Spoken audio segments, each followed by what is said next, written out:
of Our Lady, Mother Earth, the sacred hill of the Carnutes, Chartres. You have brought us together for 17 years and continue to do so virtually. This morning, Mother, we come to you,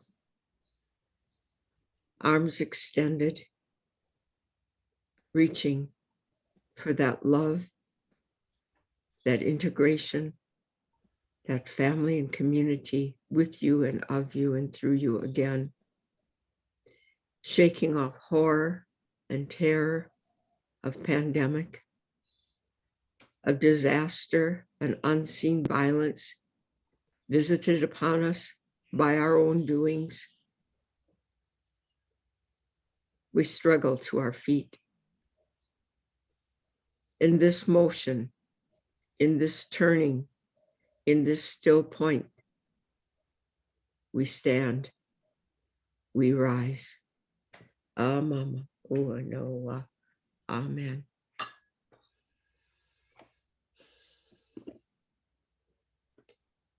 Thank you, Apila, for your opening invocation as we gather in our 17th year of consecrating our annual pilgrimage to Chartres in France, the site of one of the most potent earth energies associated since ancient times, initially by the Druids, 3,500 years ago, as a telluric energy of the deep feminine.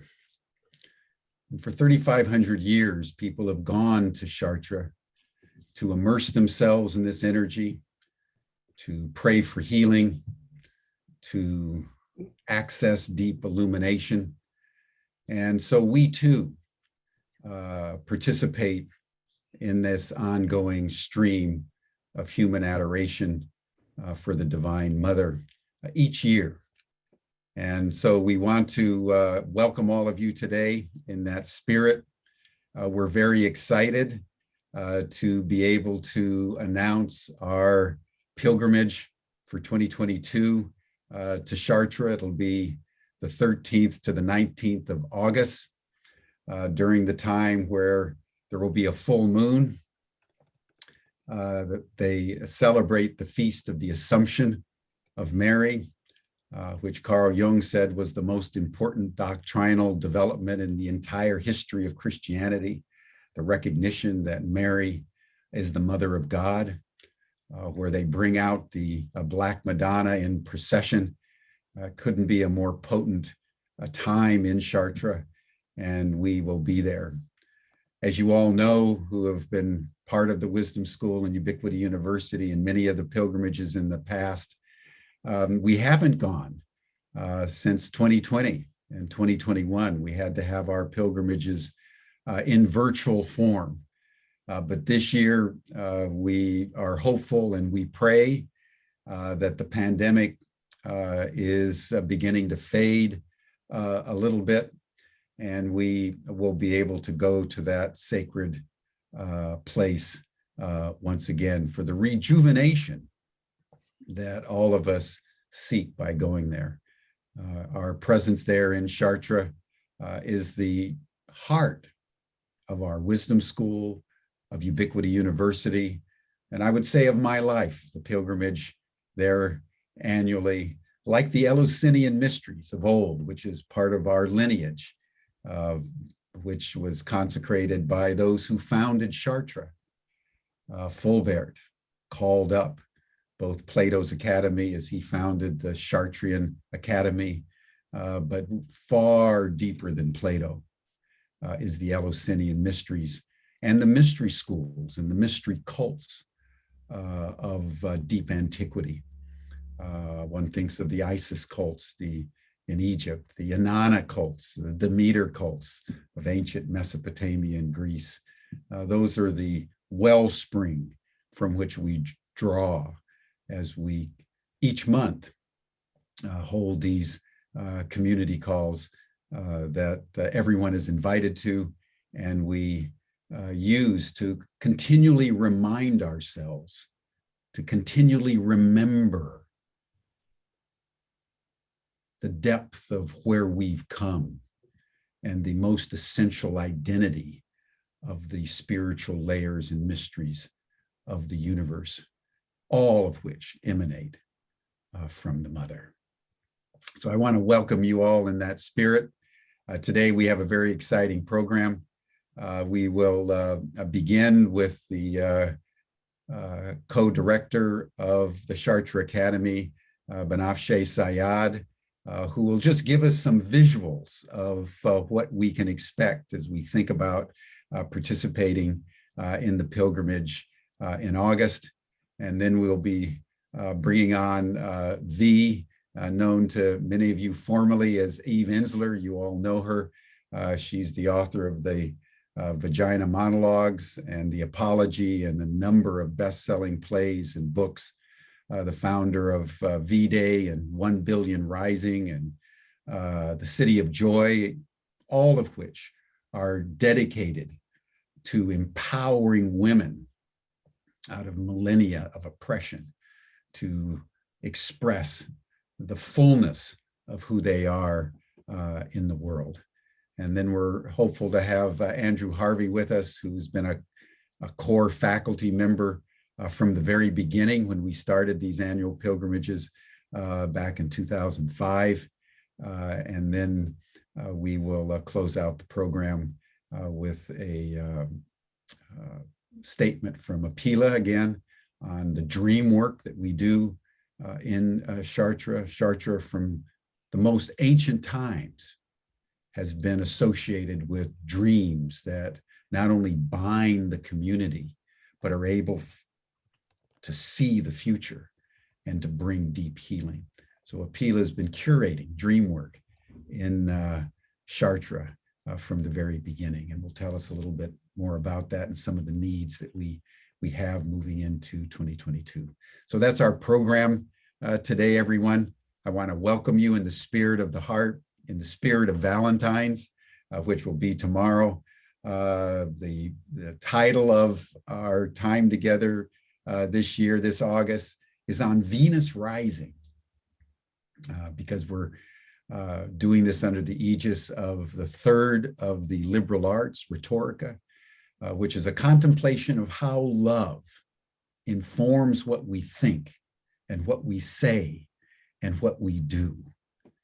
So after 2 years of the pandemic, all of us are feeling the need, probably more desperately than ever, to just love and be with each other. So the meta theme of this year is the regeneration of love in our time. So that's where we are. And so thank you again for joining us. I'll now turn the program over to Banafsheh, and then after that will be V, Andrew, and then Apila. Welcome. Thank you, Banafsheh. Thank you, Jim. Welcome, everyone. Hello to you. As Jim was saying, in this time that so much needs clearing and healing, so much needs praying for, we need to come together and pray for the salvation of our world, to lift our world up into a new kind of love.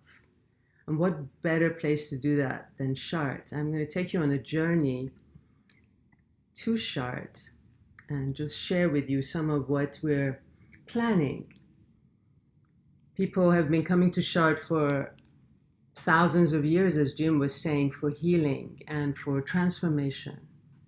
The location is a powerful vortex for manifesting new possibilities, as represented by the perpetually expectant virgin that the Druids identified as the embodiment of the vortex.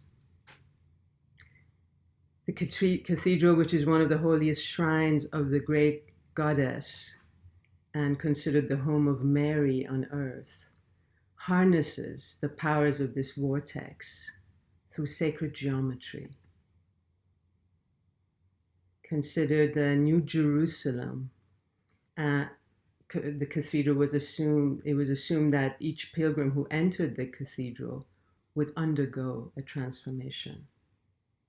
So when you are in the Chartres Cathedral and open and align yourself with the powerful energies coming through that intersect in this holy place, your prayers have special potency and your powers of manifestation are significantly heightened. So the invitation for us in Venus Rising is to come together for healing and focused prayer for ourselves and for our world in this holy, holy shrine built on one of the most potent power spots on the planet at its holiest time of the year during the week of the Assumption, the Transfiguration of Mary. And we ask that each person who registers vow to work on healing what is in need of healing and make peace with those they are estranged from until our pilgrimage. And then once we're there, we pray for what still needs healing for us personally and for the world. Each of us is invited to come with what is in need of healing to place on our collective altar. Our program is primarily experiential and participatory. We have lots of time that we will spend in the cathedral immersing ourselves. We will have exclusive time outside of public hours, and we will spend an evening in the labyrinth, another exploring the crypt and communing with the underground Black Madonna. We will hold rituals in the cathedral and the labyrinth early in the mornings, where we can commune with this Black Madonna in the only week of the year where she is accessible in the cathedral. We will participate in the procession of the Black Madonna on the feast day. Our daily program it includes sacred movement, it includes chanting and singing, dream work. And throughout the week, we will have presentations on various aspects of Venus and the archetype of the feminine, the significance of the Assumption, the Black Madonna, the liberal art of rhetorica, and what love means for our time. We will have sound baths for deep relaxation and integrate the teachings through sacred dance. And you will have ample time for personal meditation, to spend in the cathedral for meditation and to spend in the city with friends in the amazing, beautiful sights of Chartres and the incredible cafes that those of you who've been know. So this was a little journey into Chartres and the time that we will be spending together there. I'm going to turn it over to you, V. Thank you so much, Bonafre. That was so beautiful. And good morning to everyone here. I want to thank Jim for inviting me, Apila for that gorgeous opening, and blessings to everyone who's gathered here today. I'm blessed to be speaking from the home of the Lenape people and their lands in Kingston, New York, with the dream that all stolen lands from Indigenous people worldwide will be acknowledged and returned. In beginning this, I was rereading these beautiful words that Jim wrote for the description of our pilgrimage this year to Chartres, and I wanted to begin reading them. Reimagining and regenerating how we love requires that we come to a deep reckoning of the trauma caused by thousands of years of patriarchal oppression of the feminine, of nature, of Indigenous peoples, all of which have had the effect of constraining and distorting the expression of love. We need to apologize for what we have done. We need to speak the truth about our wounds. We need to be reconciled with each other at a deep level of interconnectedness. We must learn the most ancient teaching of the masters anew, that we must embrace with unconditional regard the fullness of the other. We must strip away the structures of oppression and learn deeper layers of self-love so that we can love others more deeply, especially at this time of such global suffering.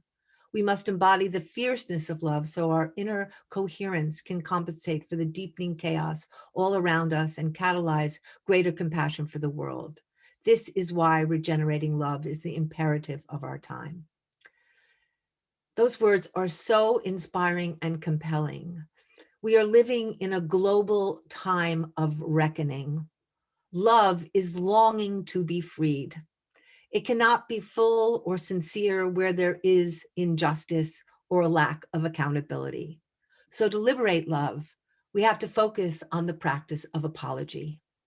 What is an apology? It's a humbling. It's a loss of grandiosity and superiority. It's an admission of wrongdoings. It's a surrender. It's an equalizer. It's making true connection. An apology is the antidote to convenient and diabolical amnesia, which grips our families and countries, particularly in the US, where we not only don't know our history, we don't acknowledge our history, but where there is a movement now to attempt to bury our history, which has finally surfaced. Apologies rip open the lies, denial, myths, delusions that keep the violent story in place. An apology is a remembering, a public acknowledgement that what occurred actually did occur. Without this accounting, there is no real way we can go on. For a lingering lie is an undeniable stain that controls and defines the future. That lie is like a cancer cell that first invades and then spreads through the whole system. It's so ironic to me that we teach prayer, we teach meditation, but we don't teach the art and the practice of apology. As a matter of fact, I was asked to speak, to give a sermon recently at a church, and I went through and read all sections of the Bible, and I could not find one section in the Bible that talked about apology. There were sections that referred to forgiveness, but in my mind, forgiveness is hollow without apology. I believe that the non-apology is one of the columns that still maintains and supports patriarchy, a system of domination and oppression that has given birth to other systems, racism, colonialism, capitalism, all of which survive on extractive consciousness, on a dominator and dominated modality, on a dominated and dominated modality, on a bedrock belief that some exist and matter and other people don't, and violence is a necessary method. We live in a world, in a time that has layers and layers of trauma. We are sick from it. We have been made into different creatures from it. And sadly, we continue on, often perpetuating it because we are so embedded in it, we are not even aware of it. My whole life, I have searched for the tools to release this trauma, to alchemize it so that I can live a life free of it, so that I can, in fact, be a vehicle of service and love. I have followed many paths. I've participated in many rituals, programs, activities, groups. All of them have helped in their way.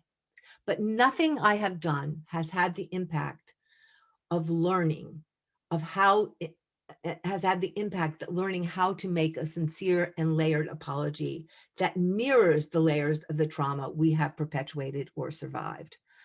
My father sexually abused and battered me from the time I was 5. The sexual abuse began. It stopped at 10. And then his very, very frightening and terrifying physical violence began. He almost murdered me several times. I am in many ways a consequence and outcome of his tyranny and violence. For so many years, that trauma ruled my life. And for so many years, when my father was alive, I waited and dreamed of his apology. I sincerely believed he would one day wake up, realize what he had done, and he would come to me and be accountable. And this did not happen. He died. And to be honest, for 31 years after his death, I still waited for this apology. I would have fantasies sometimes that I would go to the mailbox and somehow it would arrive sent from the ethers, but it did not happen. And then I realized it wasn't going to happen, and that I could remain essentially in my father's story by being his victim, by waiting for his apology, by always being angry at him and proving all the terrible things he had done to me. Or I could write the apology I needed to hear. I could say the words to myself that I wanted him to say to me. I could write into my father. Writing that book, The Apology, was one of the most painful, difficult things I have ever done. It was torturous and unbearable at moments, but ultimately it was the most liberating thing because I had to climb into my father's being and write from his perspective and feelings. I had to come to know what made my father the kind of man and person who could do what he did to me. So I had to feel his early life and his early childhood and understand what he went through in the family version of patriarchy, in the societal version of patriarchy, what he suffered, the trauma he was exposed to and experienced. And this was not to justify his behavior at all, but to understand it. Because I believe that when we understand what the reasons people do what they do, it is the deepest form of liberation. At the end of the book, after I had spent months inside my father, and I do believe that the dead are all around us, and often they are stuck in realms they can't get free of. And if we summon them, we can help them and they can help us get free. At the end of the book, one of us says, and by then I don't even know who was writing the book, my father or I, one of them says, "Old man, be gone." And it reminded me at the end of Peter Pan when Tinkerbell leaves and she just goes shh, into the distance. My father disappeared. He went away into the ethers and he's never been back. And I know he's in a better place. And I have been freed into my next life, into my next realm of consciousness. Writing the book wrote me into a process, into a journey for apology. And I know now that there is no love, there is no relief from trauma and injustice without the true apology. And this is what I'm planning to come to Venus Rising at Chartres with, to work with you all, to practice it, to write apologies to ourselves that we need from other people, to write apologies to other people that we have never been able to write apologies to the earth, but to really go through an in-depth, layered process, which is the pathway, I believe, to the liberation of trauma and to the liberation of love on this planet.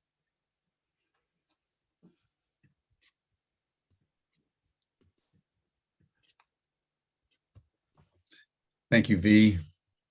Why don't you tell us a little bit more about the work that you're doing through 1 Billion Rising and V-Day, because I'd like to show the clip that you just sent about the women in Afghanistan who are rising up. So just say a few minutes about that work and then I'll play the video. Absolutely. For those of you who don't know it, every year at this time, there is 1 Billion Rising, which is a global campaign. And this year, I think it's in close to 80, 90 countries where women and men all over the world rise up to demand an end to violence against women. And one of the most beautiful things about this campaign, to end violence against all women on the earth. And it's an artistic campaign that began as a dance campaign where women all over the planet would rise and dance and rise for whatever it was they wanted to rise for in their own communities. This year, our theme is rising for women's bodies, all women's bodies in the body of the earth. And it's beautiful to see how each community has adapted it so that some people, for example, in Indonesia, are rising in fields where workers are being oppressed. Some people are rising in tea plantations in Sri Lanka. We're seeing people rising to end rape and traditions that foster the oppression of women all throughout Africa. We're seeing women rising for their democratic rights because we know when fascism happens, women and children are always on the front lines of suffering first. We're seeing women, indigenous women rising all over for land rights and for sovereignty and for taking care of our planet. We're seeing people rising to stop female genital mutilation in Africa. It's just beautiful to see the kind of chorus and solidarity around the world of women agreeing that our bodies are both the landscape and just receiving so much oppression, exploitation, violence, and yet they are also the place of our greatest power and pleasure and joy and transformation. And this morning I was telling everyone before we got on this Zoom that I just at that moment got a beautiful video from RAWA, the Women of Revolutionary Association of the Women of Afghanistan, who are rising in Afghanistan in spite of the horrific oppression of women right now and the freezing cold winters and the poverty. And, you know, they risk their lives to do these videos. And I think what we're seeing this year everywhere in the world is that women, you know, women are on the front lines of COVID. They are the nurses, they are the teachers, they are the mothers, they are the restaurant workers, they are the women on the front line who are putting their lives on the line every day to support their communities. And yet their rights are being eviscerated throughout COVID. You know, women nurses having to go into jobs day after day to take care of people who refuse to wear masks or get vaccines. Restaurant workers who are being told to take down their masks. It's actually called masculine harassment. So men can see their faces to determine whether they're pretty enough to get a tip. We're seeing the erosion of reproductive rights. We're seeing the erosion. We're seeing how many people who have been locked down in their homes and the escalation of battery and rape and how many young girls now, because of the escalating poverty rates, are being sold into sex slavery, and the erasure of girls in education because girls are being forced to stay at home. So there are so many reasons we have to rise this year. And I hope tomorrow you'll go on 1billionrising.org, or you'll do a rising of your own, because they're happening now through April. But maybe we'll show you this clip that just came in from Afghanistan, because I think it's so moving and it's so powerful to see women who are actually risking their lives to stand up for freedom of women. Let me see if I got it here.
Wow. You don't, and people may not be aware of the degree of insecurity those women put themselves in order to do that. But that was literally putting their life in their hands just to show solidarity with women across the world, and that they are still part of the human family of women. Mm. Well, with your permission, V, I would love to show that on Humanity Rising tomorrow. Sure, absolutely. Just as a celebration and a tribute to the courage of women. Because what V is saying is true, everyone. The Taliban kill people who do that. Mm-hmm. And nevertheless, these women stood up and claimed their right to be in solidarity with women all over the world. So this is a moment of courage that we should just honor. So thank you very much, V, very much. Now, everyone, I'd love to introduce you to someone you all know, Andrew Harvey, who's been one of the core faculty, one of the founding faculty at Chartres with Pila and myself and a few others.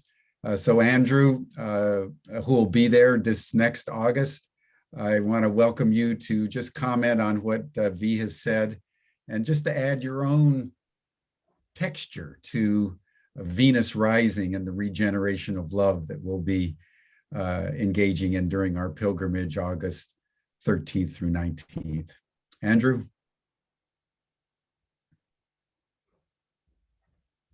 Jim, he has to accept the There we go. promotion. There Okay. we go.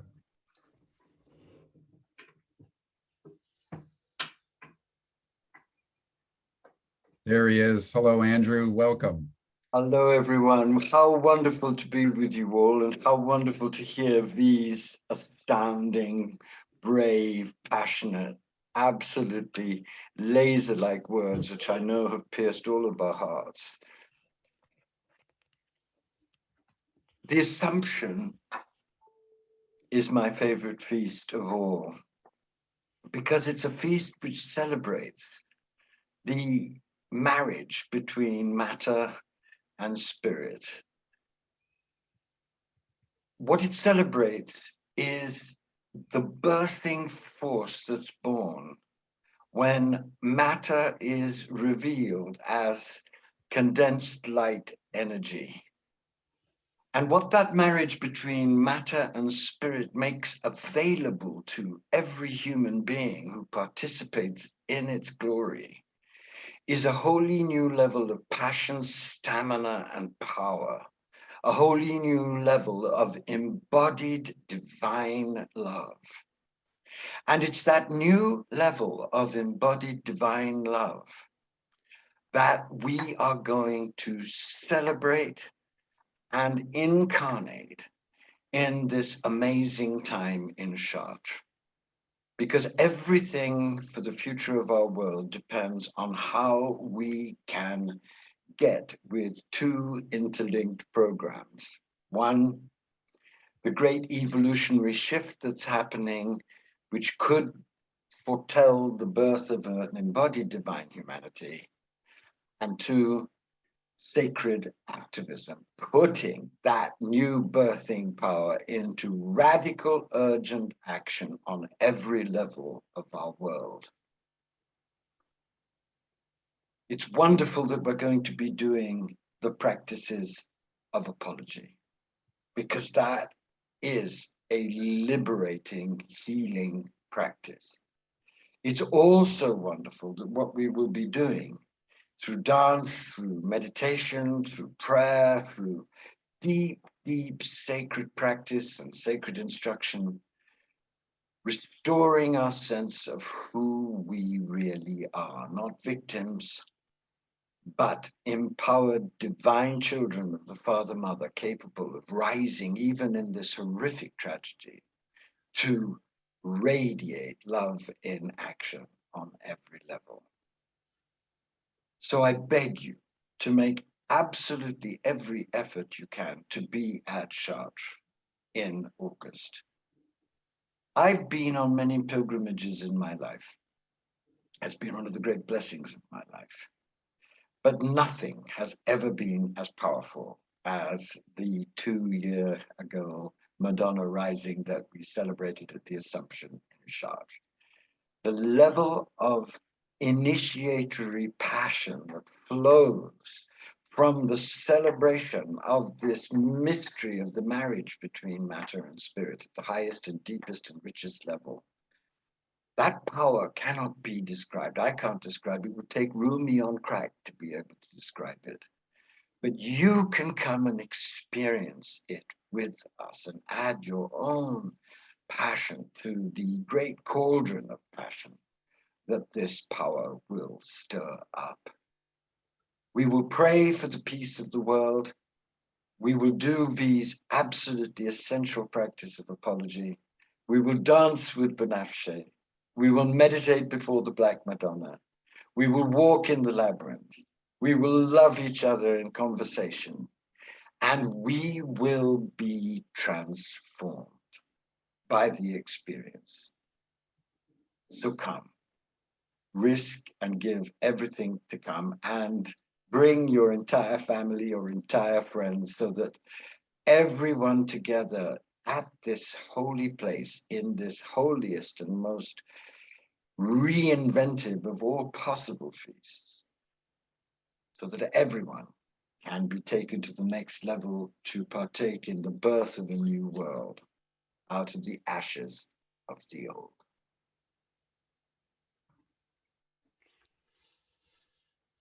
Thank you, Andrew. It's just worth, as we think about all this, everyone, just to remember that the choreography of our pilgrimage to Chartres every year is designed as a 7-day initiatory rite. Again, in the spirit of the Eleusinian mysteries and the mystery schools of deep antiquity. So we come as pilgrims. Each day we have a different ritual. We go down into the crypt of the cathedral on one of the days. We walk the labyrinth, as Banafsheh said. On another day, although we'll have access to the labyrinth, I think on multiple days on this particular pilgrimage, we will be building an altar that V will be helping us consecrate into shape, where we can place objects and relics having to do with love and rhetorica and apology and forgiveness and all the things that we want to manifest into the world. We'll be having lectures, we'll be having whirling, we'll be having theater. So when you come into this 7-day process, we try to build a hologram, a multifaceted totality of consecration at that moment when we are adoring the Feast of the Assumption and the ascension of the Mother into the Godhead, and also the processing of the Black Madonna. As I said, and before we move on to the dreams, V, is there any comment that you want to make on what Andrew or Banafsheh said, just to round out your contribution for today? No, just that I love them. And I'm very, very excited about all of us being together with Reverend Jackie Lewis, who isn't here today, but who's extraordinary and is going to be doing a whole teaching on fierce love and reconciliation. And I think there's something about all of us gathering. I know you all have been doing it for many, many years, but for the newbies who are coming, I think there's something, it just feels so right now for all of us to come out of our lockdowns and lock-ins and really make this almost rite of return to this time of reckoning where we pass through this portal that is calling us to come into another time. And I think I can't think of a more amazing place to do this work, and where that portal is so visible and so tangible, both in a very literal way and an allegorical way. So I really look forward to meeting everybody who's coming on this call and being in practice and building an altar and expanding ourselves and being brave to slip through that portal, because we better slip through it soon. Yeah, time is not on our side. No. Well, you know, and I noted that Ada had put in the chat that she may be challenged about coming physically and was wondering about a virtual representation. One of the things we're conceiving and we're thinking through, everyone, is to somehow refract our experience there in Chartres through Zoom or other technology to sites around the world, so that for everyone who can't actually make the pilgrimage to Chartres, we're mindful that we're still in the pandemic. We're mindful of all the challenges that we all have in moving about. But nevertheless, to use that as an occasion where not only we beam out from Chartres, but different groups associated with different sacred sites around the planet, and there are many of them, will also participate electronically with what we're doing there. So we haven't come up with the full plan yet. The time is yet early. We do know that we're going to make every effort to physically be there together. And that's the real goal here. And then we're going to try to bring in as many people around the world as we possibly can. Because this is, I think, one of those moments at the end of COVID where the consecration and revitalization of love in the spirit of the feminine is more important than probably at any time in recent memory for the well-being that we all need to have to navigate an increasingly turbulent and complex world. So thank you all for that. Banafsheh, do you have anything that you would like to add on this note? I think what we will plan is to see if we can coordinate people in different labyrinths around the world at the same time that we're in the labyrinth with our special ceremony. That would be amazing. And my hope and wish is to be able to have multiple ceremonies in the labyrinth so that people can really take their time and spend as long as they need to in the labyrinth, and we would create geometric shapes together, sacred shapes, and really focus on sending prayer to places that need healing around our world. So that's my hope and wish. Yes. Andrew, just take a minute or two and just bring in the Black Madonna, because this is about the feast. She's already here. Mary, she's sitting in upstate New York. Look, my friends, I think it's very important that we have a major documentary made about this time. It's not just about zooming it. This is a unique concatenation of people who've been doing the work for a very long time, at a time when the whole future is at stake. So if you have friends who could sponsor something like that, please, please ask for it. Because a major documentary with all the people who are there and the major activities that we will get up to would have the most salutary and helpful effect at this moment. You asked me to bring in the Black Madonna. The Black Madonna is saying to all of us, we have no more time not to give absolutely everything calmly all the time.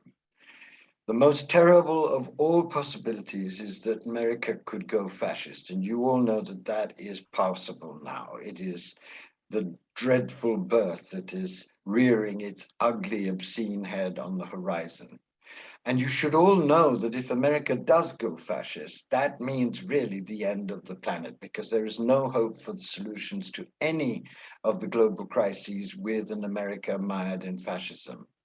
So part of coming together in August around the Assumption is to really pray that the American soul gets strong enough to resist this most extreme of temptations, because if it doesn't, then we will all be nurses in a burning hospice. So this time is of the utmost urgency, she's saying. And we must now do everything we can to prevent this monstrous birth so that the world has a hope, just a hope of regeneration in the terrible circumstances that we find ourselves in. So reinventing love, regenerating love isn't just some lovely workshop opportunity. It is actually the oxygen now of our potential survival. So with that urgency come, and with that urgency ask those who you know who are serious lovers of God to come and be with us. Thank you. Thank you, Andrew. I love the idea of doing a documentary, because I think it's going to be one of those moments that is going to be well worth being there for, but also recording so that people from around the world can participate, as we just did with the Afghan women. just with that short little clip. So V, Banafshe, let's think about that, because I think I that's have a person who could help, who could film it. I mean, we've got to do this. This would be the consummation of all the time we've had in Chartres. This is the time right now. Yeah. And that brings us, my friends, to the dreams. Chartres was dreamed into being. And each year, the dreams that we've had in Chartres have been overwhelmingly powerful. And so I want to turn it back over to Apila. Apila's been so important in so many different ways. She dreamed me into Ubiquity. She dreamed me into Europe with Andrew back in 2005. She's been curating our dream work from the very beginning. So Apila, tell us a little bit more about the dreams and the needs that you have for the dream team this year. Yes. Well, what I want to share with you this morning is that we have an initiatory opening and possibility for those of you on this call hearing this, or if you know someone, we're looking for 2 or 3 people who plan to be at Shartra in August, or to participate virtually if that's the way we need to do it. Each year at Shartra in the morning, we get together and we do dream work. And as Jim was saying, the hill of Chartres is the seed point of conception with the North Star above. And at that seed point of conception comes the dream of life, the dream that we're in and occasionally become conscious of. That dream, when the Chartrian masters arrived after the Carnut Gaul people, that dream resulted in the cathedral with its amazing architecture, with the profound archaeoacoustic properties, and with the glorious stained glass jewel tone windows that tell a story of life through the lens of the Christian Bible. My job as an Oneida woman, PhD, and also nearly half French or Gaul, is to represent and listen to and amplify the indigenous spiritual voice of the place. And what happened over the years at Chartres is that a ceremony showed itself. It isn't a dissociative New Age ceremony, it's for real. It began with my Oneida indigenous practices, and then in a revelatory fashion showed itself to us. So how it looks now is we meet in the morning in a circle. People can come and go, because when we have the dream time, it's right at the time of breakfast too. So people can come and go in the circle, which is unusual for indigenous ceremonies, but quietly, of course. And we go in, we pray. First, we have centering music and chanting. Then we pray, smudge with the smoke to purify. And then we go around and people share dreams. While people are sharing dreams, we do 2 things. We illustrate them on the spot as a person is sharing the dream. Someone is drawing the dream. These are what we call glyphers, hearkening back to the tradition and still lived tradition in many tribes of painting important dreams on the rocks. The other thing we do is record them by text, in text, scribing, we call that. And at the end of a week, we present back to the group what it is that we see of a narrative. What we're looking for is, what is the hill? What is the mystery? What is the mother saying to us through the collective dreams? It's remarkable as a process and as a ceremony because we don't analyze the dreams.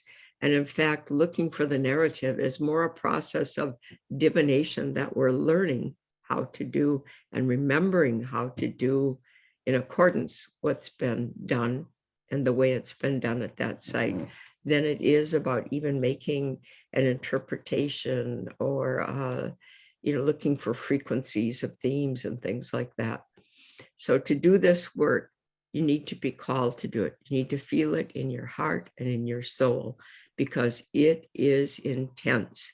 After we record the dreams in the morning, every day we go over what we've heard. And then with the glyph sheets, and this is why they're so important, you can have one day's glyphs on a flip chart size piece of paper, maybe 10, 20 dreams. By the end of 5 days, we normally have about 100 dreams. So obviously, you can't remember 100 dreams. If you're a member of the 7-person dream team or so forth, sometimes 8, sometimes 9, you can't remember that many dreams, much less catch the narrative. So these illustrations, these graphic illustrations, help us to do that. And we array these big sheets of paper around us in the Etienne room, and then we contemplate, we pray. What does it mean? What is it saying to us? So as it happens, our 2 glyphers, one is having a baby just weeks before Chartres, and the other has moved to New Zealand to get married. So there's an opening for 2 glyphers or 3 glyphers. And if you are interested in that, then you can contact me for an interview, for a conversation. And you will write to me. I'll put it here. It's my assistant is Samantha at wisdom.org. I'll put it in here. And I guess, Rick, you have to share it with everyone else because I can't share it to the whole group.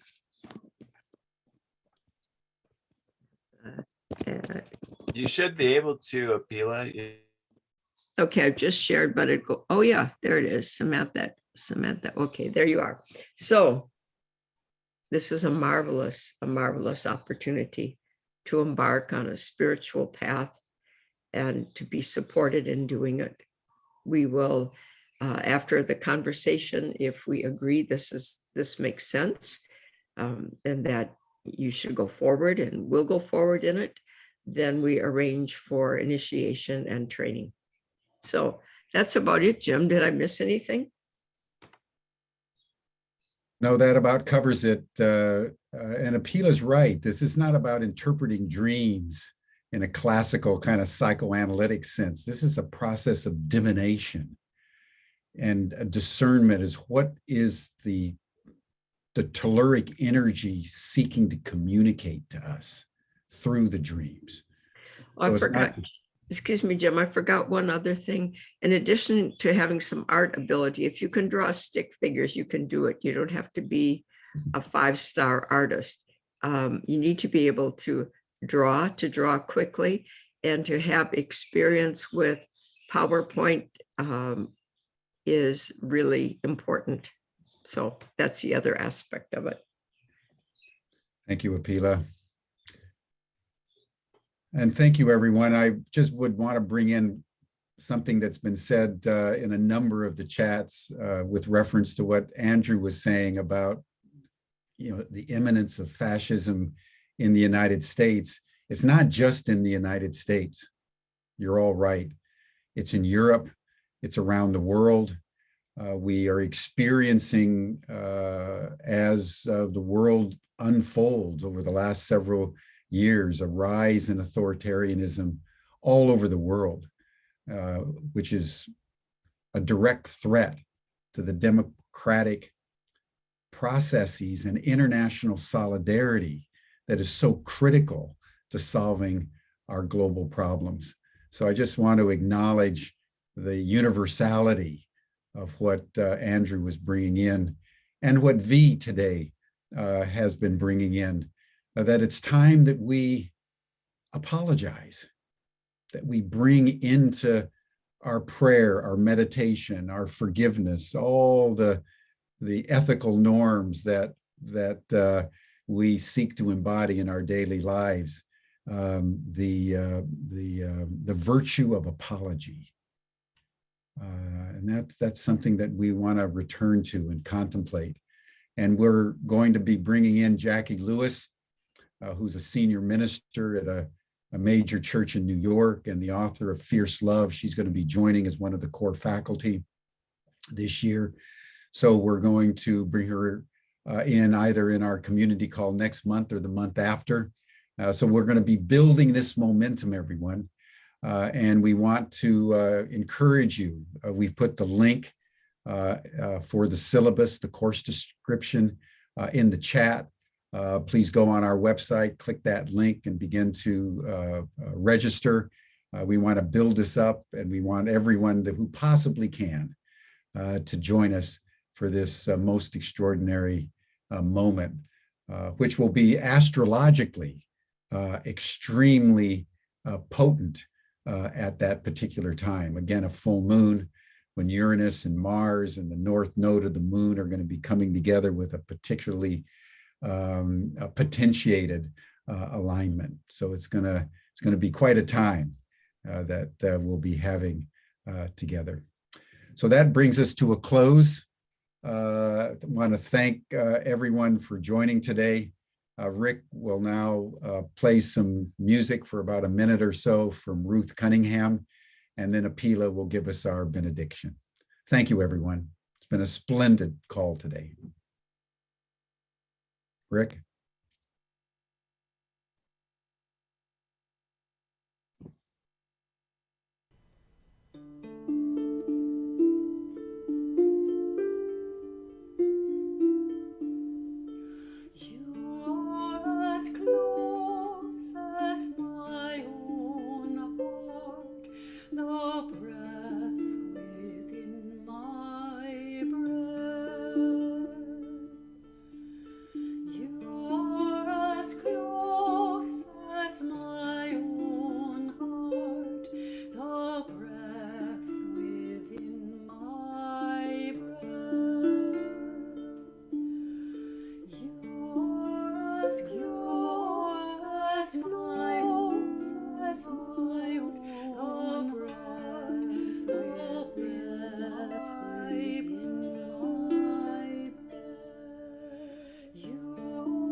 We give thanks for this call for our virtual circle.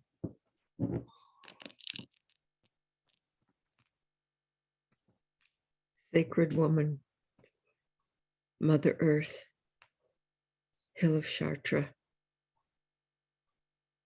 the apologies